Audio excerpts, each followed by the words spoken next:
نحمده ونستعينه ونستغفره ونعوذ بالله من شرور أنفسنا ومن سيئات أعمالنا من يهده الله فلا مضل له ومن يضلله فلا هادي له وأشهد أن لا إله إلا الله وحده لا شريك له وأشهد أن محمدا عبده ورسوله أما بعد۔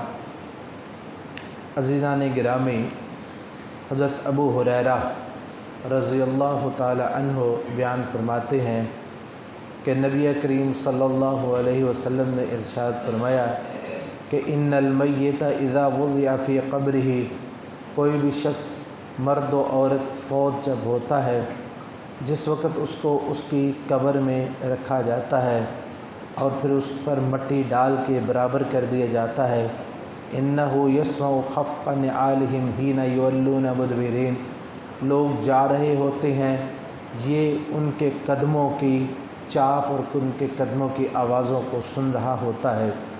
فَإِن كَانَ مُؤْمِنًا، لیکن آگے ان کے حالات مختلف ہیں۔ اگر تو وہ مومن ہوتا ہے تو وہ تنہا نہیں رہتا، بلکہ کانت الصلاۃ عند رأسہ، اس کی نماز مجسم ہو کے اس کے سر کے پاس آ جاتی ہے۔ وَكَانَ الصِّيَامُ عَنْ يَمِينِهِ، اس کا روزہ ایک شکل میں ایک جسم بن کے اس کے دائیں طرف آ کے کھڑا ہو جاتا ہے۔ وَكَانَتِ الزَّكَاةُ عَنْ شِمَالِهِ، اس کی زکوٰۃ اس کے بائیں طرف، اس کی زکوٰۃ اور اس کے صدقات و خیرات اس کے بائیں طرف کھڑے ہو جاتے ہیں۔ وَكَانَ فِعْلُ الْخَيْرَاتِ مِنَ الصَّدَقَةِ وَالصَّلَاةِ وَالْمَعْرُوفِ وَالْإِحْسَانِ إِلَى النَّاسِ عِنْدَ رِجْلَيْهِ، اور باقی جو بھی اس کے نفلی صدقے ہوں، وہ نفلی نمازیں ہوں، لوگوں کے ساتھ احسان کیا ہو، نیکی کا حکم دیا، برائی کا حکم دیا، وہ ساری نیکیاں اس کے پاؤں کی طرف آ کے کھڑی ہو جاتی ہیں۔ تو پھر کیا ہوتا ہے؟ فرشتے حساب کرنے کے لیے انتہائی خوفناک شکل میں زمین کو اکھیڑتے ہوئے آتے ہیں، لیکن یہ تمام اس کی نیکیاں اس کے گرد حصار بنا لیتی ہیں۔ وہ سر کی طرف سے آنا چاہتے ہیں، نماز کہتی نہ، ادھر سے نہ آنا، میرا کیا فائدہ اگر آج میں اس کی حفاظت نہ کر سکی۔ دائیں طرف سے وہ فرشتے آنے لگتے ہیں، روزے اسے روک دیتے ہیں، نہ بھی نہ، ادھر ہم کھڑے یہاں سے نہیں آنا۔ بائیں طرف سے آتے ہیں فرشتے، وہ زکوٰۃ روک دیتی ہے، نہ جی نہ، یہاں میں اس کی حفاظت کے لیے کھڑے۔ پاؤں کی طرف سے آنے لگتے ہیں فرشتے، وہ باقی نیکیاں ان کا رستہ روک دیتی ہیں۔ تو اب فرشتوں نے حساب تو لینا ہے، دور ہی کھڑے ہو کے اس کو کہتے ہیں ابھی چلو یہیں سے اب ہمیں اپنے حساب دے دو، بتاؤ تیرا رب کون ہے، تیرا پیغمبر کون ہے، یہ بندہ جو بھیجا گیا تھا وہ کون تھا، بتائے گا۔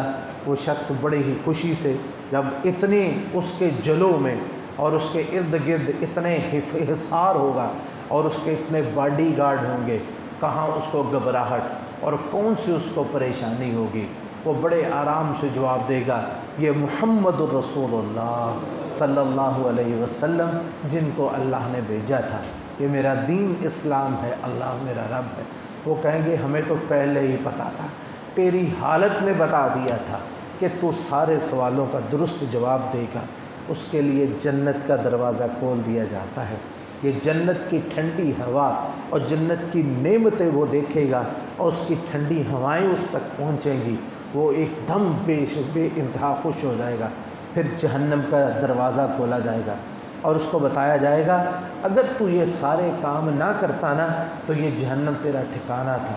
تو وہ اس ٹھکانے کو دیکھ کر اس کی خوشی اور دو چند ہو جاتی ہے، اس کی خوشی اور بڑھ جائے گی کہ یا اللہ تیرا شکر ہے، میں نماز، روزہ، زکوٰۃ، حج، امر بالمعروف، یہ ساری نیکیاں کرتا رہا اور آج مرتے ہی مجھے ان کا صلہ مل گیا۔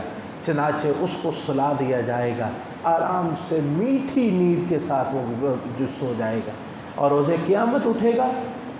ساری دنیا جب گھبراہٹ میں مبتلا ہوگی تو یہ وہ شخص ہوگا جب قبر سے نکلے گا تو ایک آدمی کھڑا ہو جائے، اس کے باقی سارے گھبرائے پریشان ساری دنیا، یہ کھڑا ہوگا تو ایک آدمی اس کے پاس آ جائے گا، کوئی کسی کو پہچان نہیں رہا ہوگا، آپ جانتے ہیں، نہ باپ نہ بیٹا نہ کوئی بھی، ایک شخص آ کے کھڑا ہو جائے گا، تو مجھے جانتے ہو؟ کہنے لگا مجھے کیا پتہ، نہیں جی میں نہیں جانتا۔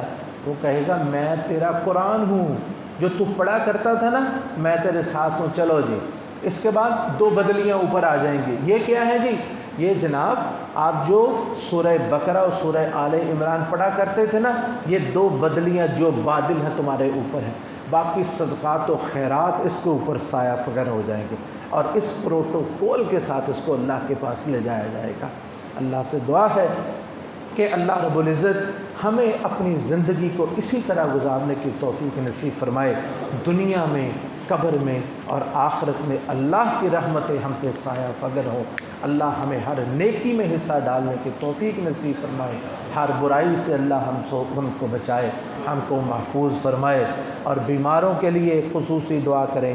اس موقع پر، اس گھڑی میں، رمضان المبارک کے دنوں میں، دن رات ہر وقت اللہ تمام بیماروں کو شفائے کاملہ عاجلہ عطا فرمائے۔